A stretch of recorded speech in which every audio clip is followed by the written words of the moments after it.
Assalamu alaikum wa rahmatullahi wa barakatuh. Quickly, inshallah, we're going to make this a quick video. And this is actually a short reminder, and it could be also open for discussions. If you have any experience that's similar to what I'm going to say, inshallah, please write down about it and tell us about the reasons. Today, I'm addressing the issue why some religious young men and young women change from being religious to being someone, I wouldn't say he doesn't care about his religious teachings, but someone who's very lazy about them. And in some cases, someone who is far away from practicing Islam. And sometimes some people take it too far about, being only Muslims by name or leaving Islam, unfortunately. I'm trying tonight to go over the reasons that I have seen so far from some stories, really stories that I have seen in my life, and what I have been told from some friends, and what I have read about that. Quickly, we should know that when this happens, we should know that there is something wrong. But what is wrong? This is what we need to figure out. It could be many things, and the reasons could be different from one person to another. First of all, sometimes this person who is acting religious is not well educated in terms of religion. He didn't get enough education about religion, the religion of Islam.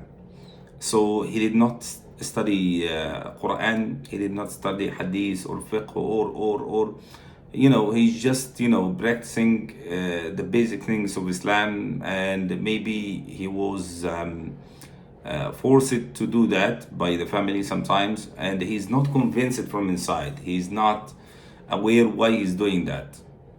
So that's number one. Sometimes he's like that, so we can say that his iman is already weak, and when he's grown up or he starts to live on his own, then things happen to him, but actually he has been weak for a long time and he doesn't know about it. Number two is the environment. Sometimes he changes the environment. Like, for example, he lives in his hometown or his home country, and then he travels abroad to any place in the world. He changes the whole community. Now he has to make new friends, he has to start new habits, so he cannot adapt in a good way with the new place. So he will start giving up his own religious teachings or his own healthy habits, and accepting things that are not going along with his Islamic teachings. And a big part of that will be because he didn't look for good friends, he did not go to the masjid, he did not go for the Muslim community, then he found himself lost. And that's also a big problem. Or it could be the opposite, that when he comes to this country, the first thing that he did is that he surrounded himself with a couple of friends or a group of friends that took him too far away from the religion, and that's a bad influence. So sometimes because he couldn't find a good influence, or sometimes because he found the bad influence and he followed the friends for that.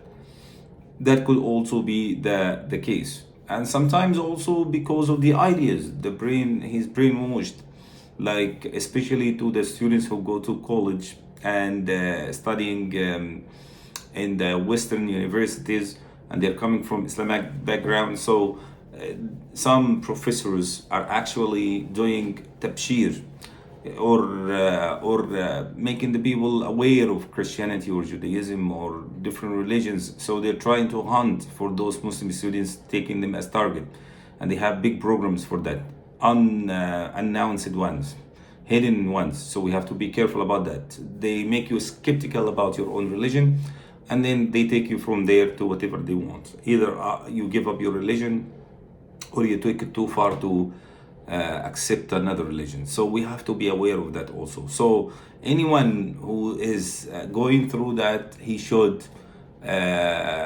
sit and stay with himself and see why this change is happening to me. You are a grown up, you are an adult, you are someone who's aware of what's going on. You sit with yourself and see what's going on.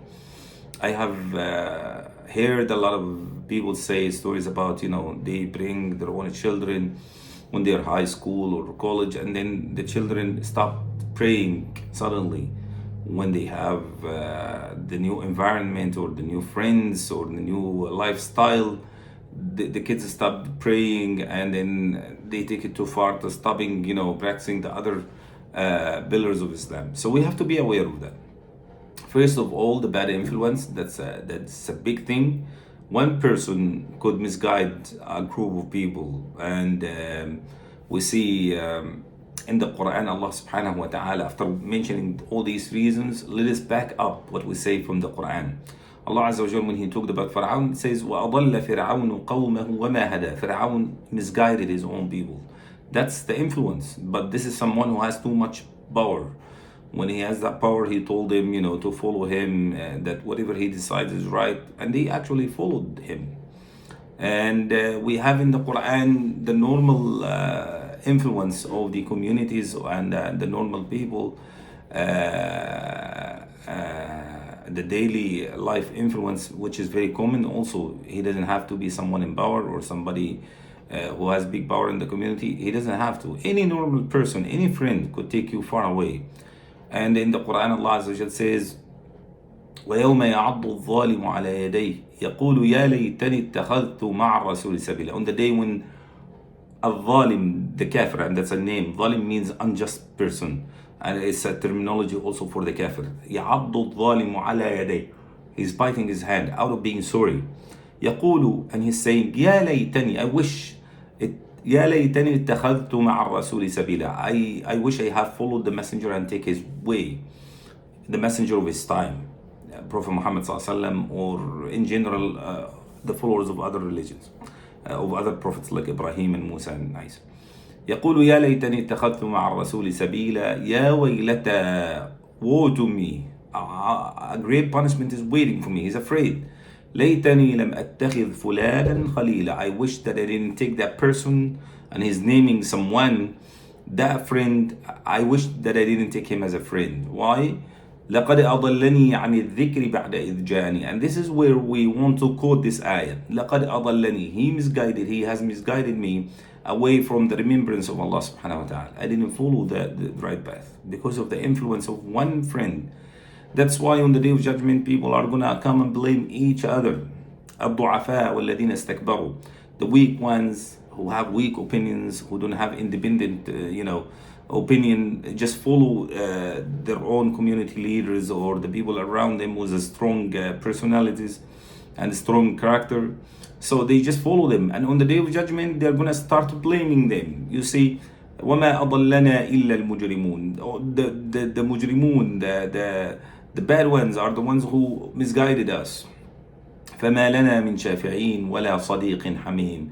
We don't have anyone who can intercede for us, and we don't have good friends who can help us in this situation. Nobody can help, actually. So many ayat about that. These arguments, you're gonna find them a lot in the Quran. When they say to them, you misguided us, so how can you help us today? They say, we cannot help you. Oh Allah, they misguided us, give them double punishment. Then Allah subhanahu wa ta'ala said, both of you will get double punishment for that. You cannot just throw the blame on the person who took you away and you think that you're safe. It's not gonna happen. It's not gonna work. You're still in trouble. You're still, gonna be punished for that. So what is the right thing to do? The right thing to do is to surround yourself with good friends. That's number one. Number two, to make sure that your iman is strong. Actually, you are very weak in your iman and you're not aware of it. For example, how can I know that? Look at yourself. You only pray the 5 daily prayers. You only fast the month of Ramadan. You only give the zakah. So if this is the case, you should know that your iman should be much more stronger than that. It's not enough to pray the 5 daily prayers. Where are the sunnah prayers? Where is qiyamul layl? Where is the recitation of the Quran? Where is the sadaqah? Where is a lot of good deeds you're missing. So these good deeds affect your iman. The more you do, the better your iman is. So we have to be aware of that. Don't just leave yourself don't go with the least. A lot of Muslims just accept the least. They say, we're good. Yes, you're good, but you'd never know when you go with the lease. Sometimes if you have any short, then you even have a short in the lease, which is a problematic thing. But when you have more and you start to have a short when you are lazy or something like this, then you're still okay because you did not leave the lease. So we have to be careful about that. And many other reasons. Sometimes a person passed by a very big problem, that or a sad thing, that he lost his family, the entire family died in an accident, or so the person has a big shock, and the first thing, he found himself in the wrong way. So that person also needs help from the Muslim communities, help from the doctors around him, from the Muslim brothers and sisters. Some people go through a lot of traumatic thing and a lot of big problems. We need to give a helping hand to those brothers and sisters. Anyway, these are the things that came in my mind for now. If you find any other reasons or you have heard about any other experiences, it's good to share that with us, inshallah, in the comments, and make sure that you like the video and you share it, inshallah, to reach out for all the Muslims who need help. And let us, open this discussion because it's very important. Jazakumullah khairan. Wassalamu alaikum wa rahmatullahi wa barakatuh.